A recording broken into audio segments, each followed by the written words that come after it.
خذوا مزهرة من بغداد.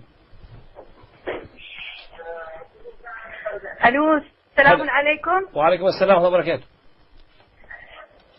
الله يخليك يا اخي عادل، ممكن تخليني اتكلم بس لا تقاطعني رجاء. اقول لك حاجة، انت الان يعني انت على الهواء، وارجو منك ان تكوني حوار يكون هادئ ورصين. لا حوار يعني حوار سياسي. انت على الهواء تفضل. وبأدب. نعم وبأدب. نعم.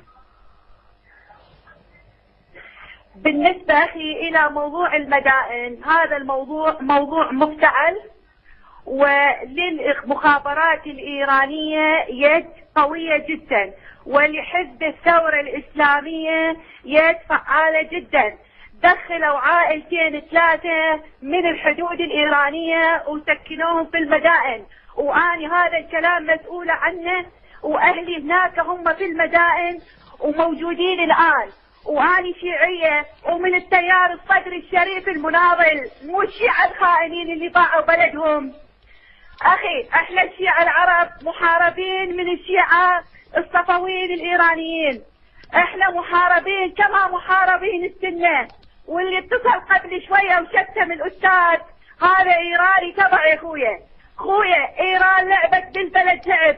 اخويا احنا ما كانت عندنا مكاتب لزواج المتعة. الان بكربلاء المقدسة يوم ضريح الامام الحسين عليه السلام مكاتب لزواج المتعة.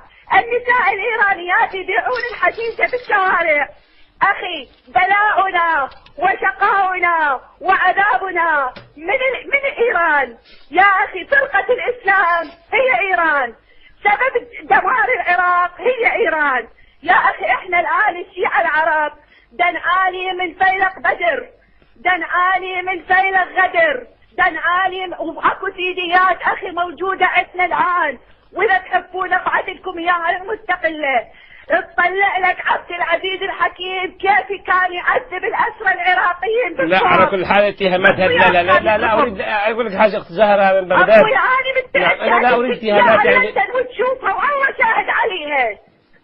نعم خويا اسمح لي. ودول اللي يتصلون اقول لك اللي يتصلون بعض المحللين السياسيين اللي يتصلون ويقولوا لك ويحشون هذول اخويا كلهم خونة، كلهم باعوا ضميرهم لامريكا واسرائيل وايران. خويا العراق انباع مثل ما انباعت فلسطين.